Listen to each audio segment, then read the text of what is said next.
This is Daily Blast Live. We're talking about what you're talking about.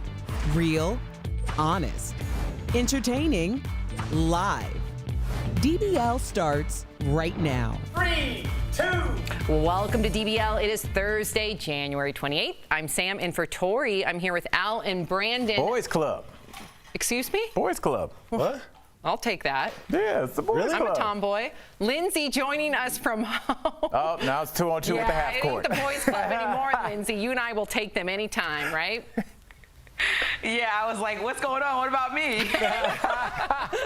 Exactly, Lindsay. They don't stand a chance against you and I. All right, so let's get started. The vaccine rollout across the country has had all sorts of issues. Now, a 22-year-old grad student is coming under fire. He was put in charge of a charity running a massive injection site at the Philadelphia Convention Center. He's accused of changing the group's nonprofit status, as well as taking doses and giving them to his young friends. Here's what he explained to the Today Show. We called. The doses were about to expire. We called everybody we knew, every single person. Are you qualified to give a vaccine? I am not a nurse. I have undergone our internal certifications. But Andre, you're not qualified, right? No, I stand by that decision. I understand that I made that mistake. That is my mistake to carry for the rest of my life. But it is not the mistake of the organization.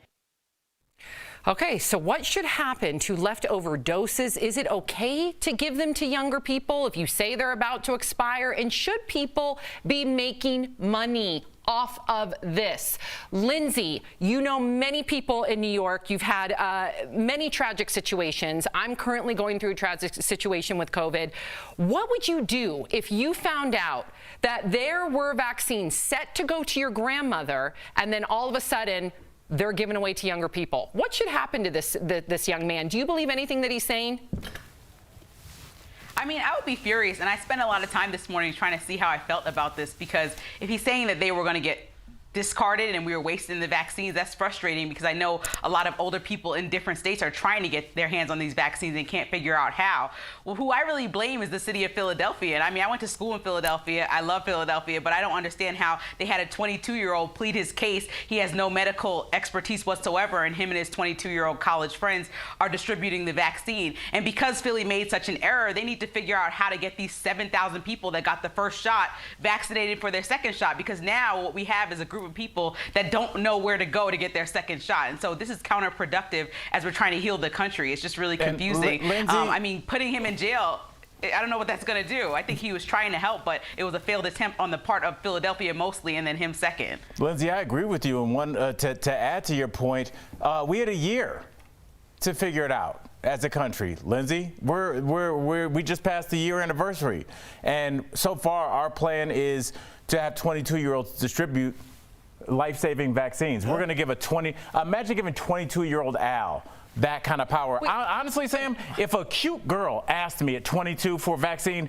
I would have given it to her. If we're being straight up. Okay, but you and I, 22-year-old Sam and 22-year-old Al, a lot of evolution has happened between you and I being 22. Okay, I think there's a lot of 22-year-olds that actually could carry this out the correct way. So I blame him. Yes, should Philadelphia have done the vetting? Of course, but I blame him. If you were really that almost out of doses that were just about to expire, you don't think that you could have called a commissioner? You don't think that you could have called the local councilman? You don't think that you could have called local hospitals, healthcare workers, elderly people? There was so many more things he could have done than immediately pass them on to his friends. So I call BS on his response on the Today Show. I'm sorry. You're blaming him and not the oversight? I'm blaming both of them, but I'm not buying his story. I'm not buying his story at all. What is about his story that you need to hear for you to buy it? There's different things he could have done. He could have immediately called the local commissioner, and if that's what he did and they did not pick up,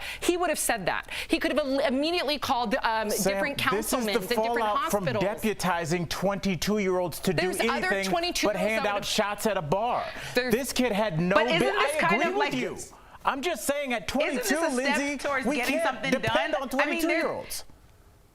Right, we have kids and we were bashing them all year last year for running around and getting old people sick. And so now if we have 7,000 people, no matter what age groups they are, vaccinated in Philadelphia when they're dealing with low-income people and elderly all around, I think that's going to help the general public anyway. So the more people vaccinated is the goal, regardless. Now, him profiting for it, I completely disagree with. But overall, getting more people vaccinated, I can't bash him for that. Okay, I disagree with him trying to profit off of it, but does it surprise you? Because remember when the pandemic hit and people were panic buying, people were hoarding toilet paper and then marking up the price.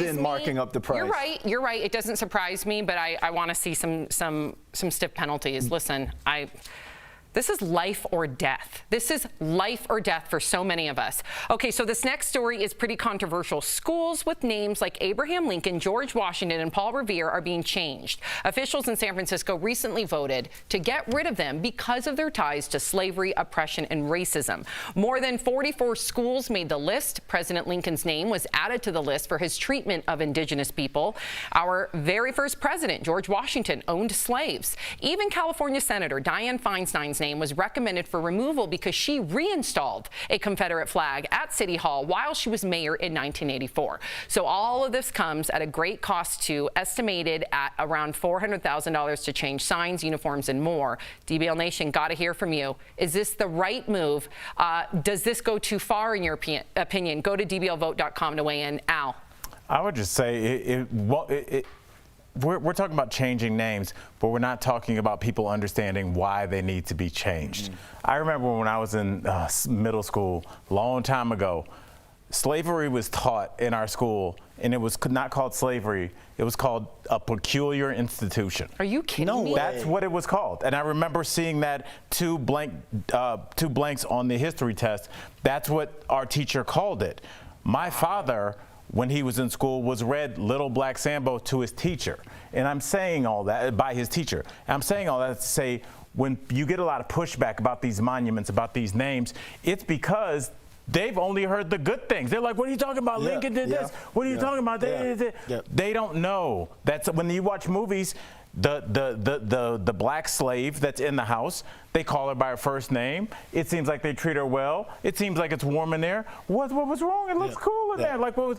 I don't think people really know what went down, Brandon, and that's where the anger comes from. And then Lindsay jump in after Brandon. I'm so glad that President Biden came in and got rid of that 1776 commission that Trump's administration put into play, because that bred that blind patriotism, that blind loyalty. So when we're online and you're saying like, hey, George Washington owned slaves and he did this, you're going back and forth with someone who, like Al said, has been pumped this misinformation from the schools. Forget reading a blog. This is what you were taught to get an A to move on to the next grade. So I understand that. There should be no problem to me of switching a name to Maya Angelou High School or Harriet Tubman being on the $20 bill, because you know what? Next month, February, I'm not calling that Black History Month. That's American History Month, because these people and others like them have had key moments and gave key contributions to American history, not just Black history. Lindsay, what would you say to people that say that they don't want to erase history? What would you say to them?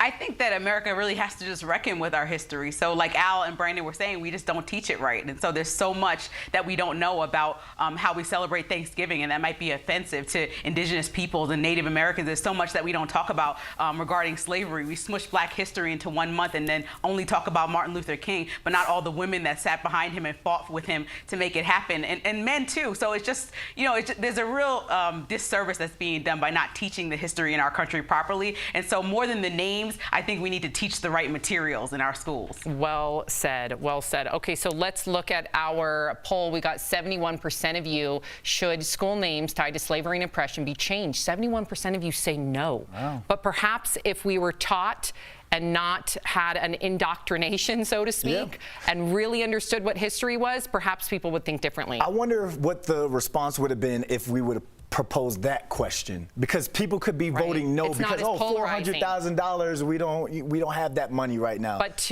yes, very good point. Lindsay, stick around. Coming up on DBL, our medical expert, Dr. Payal Kohli, is answering your questions about the coronavirus vaccine and putting things into perspective. Plus, a person dressed as Chucky, the killer doll, pulls a prank on a woman, but did it go too far? And as we go to break, check out the U.S. Navy band's rendition of a Taylor Swift classic. Some love it, some say not so much. Did they pull it off? Let us know what you think. We'll be right back.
Welcome back to DBL. So some passengers on a New York subway got a scare from Chucky. You know that doll from the horror movie Child's Play? Yep. But for some reason, our lawyers asked that we put up this graphic warning in case anyone finds this video disturbing, okay? The video shows someone dressed as Chucky harassing passengers on the train. A woman is heard yelling at the person to get off of her as Chucky grabs her leg. Well, of course, this was all a prank, but no one knew that. A New York filmmaker staged the scene. Even the woman who appeared to be attacked was in on the joke. So did this prank go too far? And then I have a dang good theory, but go ahead. What happens? Wait, look at Lindsay. Hurry. What happens to a concerned citizen if I feel like this woman's in danger, not knowing it's a prank, and I go and field goal kick this thing? What happens? I mean, I think that's what they're hoping for. Lindsay, you're making a face. I mean, because I love this, like, stupid Borat type of humor, but this is, like, too far. Like, first of all, it's a killer doll in the movie. So I think somebody in New York who's on the train is usually pissed off, about to go to work, smushed in the middle of COVID. They're probably going to beat the crap out of that thing. Yep. It's just not a good situation. Like, bad. That's like a bad combination. All right, so why would you do all that? My theory, Lindsay, the reason why they did all that is very clever PR for the new Child's Play movie. Now, the same producers behind it, you remember right before it came out, the months before, all of a sudden we saw red balloons. We saw red balloons and clowns in forests. Now, later we found out that they were behind it to get the news out there, right? And to get people scared. So my belief is that these same producers tapped this New York filmmaker, they staged it, and now we know that Child's Play is coming out in a few months. Sam's call on guerrilla marketing. I like it. I see it. Now I know why you are managing editor on this show. Thank you, And Brandon, you're on a talk show, and so is Sam, and so is Lindsay, and we're talking about it, so it worked. Lindsay, what would you do if you saw Chucky, though, try and snag your purse, girl? What would you do? I would run. I don't like scary movies. That's not it for me. You gonna run on the train, Lindsay? Yes, between cars. I'm a New Yorker. Yeah, she'd be just fine, Brandon London. The movie Ghost? Oh my gosh, we'll be right back with Dr. Payal Kohli.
Welcome back to DBL. As we continue to fight COVID-19, the vaccine is on a lot of people's minds, and you have a ton of questions. Our medical expert, Dr. Payal Kohli, joining us live. Hi, Doc. So we have some viewer questions for you today. So first up, Patrick asks, are mass vaccination sites a good way to administer the vaccine, in your opinion, Dr. Kohli?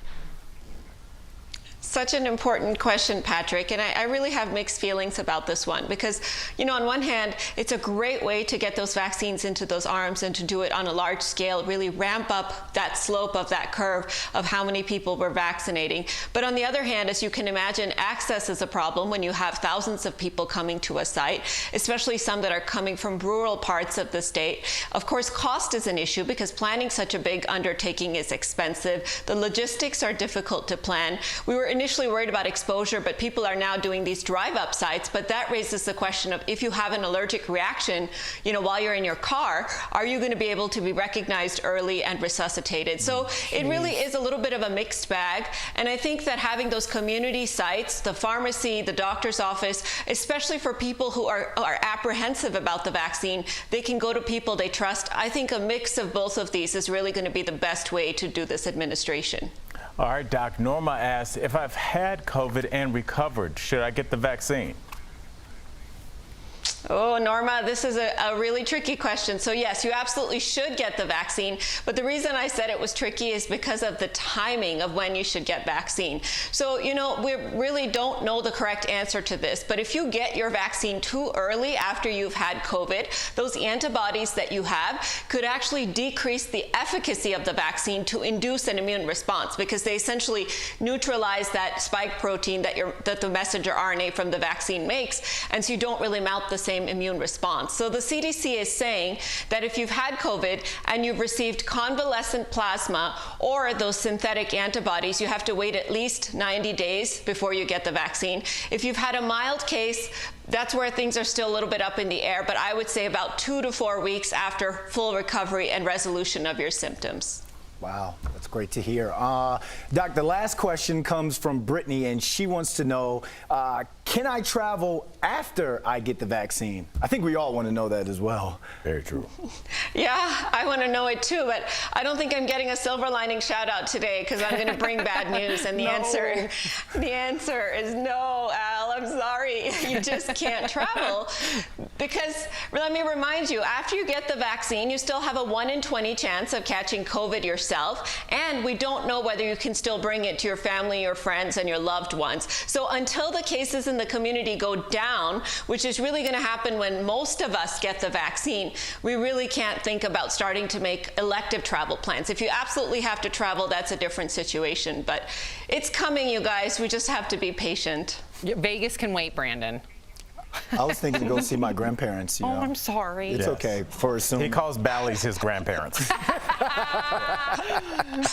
Thank you, Dr. Kohli. We appreciate you as always. We'll be right back. Promotional consideration.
Yes. Stephanie showed Jeff some amazing products at even better prices. Here's today's DBL Deal Blast, presented by MorningSave.com.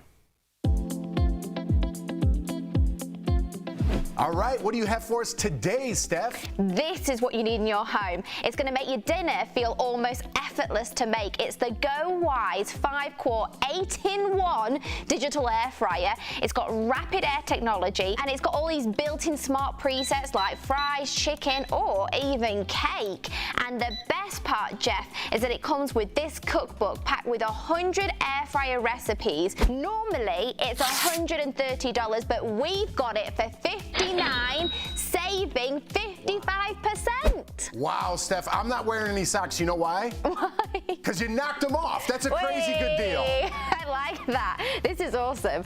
And next, I've got something that's an absolute must for people who are working out at home. AirBuds Air 3 true wireless water-resistant earbuds with a charging case. So these earbuds turn on and connect to each other once they're taken out of their charging case. They deliver up to 3 hours of continuous listening on a single charge. So normally these are $130, but we've got it for our viewers for $29, Jeff, saving 78%. Wow, I hear that. I wasn't even wearing those earbuds, Steph. What else you got for us? Okay, so this is where the Cuisinart 10-piece ceramic coated knife set is going to come in handy. And these high-quality stainless steel blades have a ceramic coating for easy non-stick slicing, and it comes with a lifetime warranty. So normally this set is $56, but we've got it for $24, saving 57%, Jeff. Lastly, we've got something that's going to freshen up the look of any bedroom. It's the Serene Dream microfiber sheet set. It's hypoallergenic and wrinkle-free, and it's going to work with any single bedroom decor. Normally, it's $50. We've got it for $19, saving up to 62%. Well, great job, Steph. Head on over to morningsave.com to snag these amazing deals at even lower prices. You can even visit morningsave.com on your smartphone. How easy is that? Thank you so much, Steph. Ooh, good deals. Okay, so we have some comments in regard to the school names. Melissa says changing names, I feel, is the same as statues and such. It's history. Leave them alone and teach from it. It could raise more questions, and with answers will be a learning tool. Kathy says stop changing school names in history. Start teaching history correctly. Is there a line, in your opinion, Lindsay? Like Abraham Lincoln versus, of course, we would never have Robert E. Lee or Stonewall Jackson, but where's the line? Yeah, I think when we're talking about the Confederate statues, everybody knows that's the losing side and what it stands for. I think when we have presidents in our country, we have to acknowledge the wrongdoings that they did and not just things like, oh, they freed the slaves, but why did they do it? You know, and that's things that people might learn in their adulthood because they weren't taught properly in school. And so I think the real basis is what you're being taught in school and changing that. Well said, Lindsay. DBL's new every day. We'll see you same time, same place tomorrow. Bye, everyone.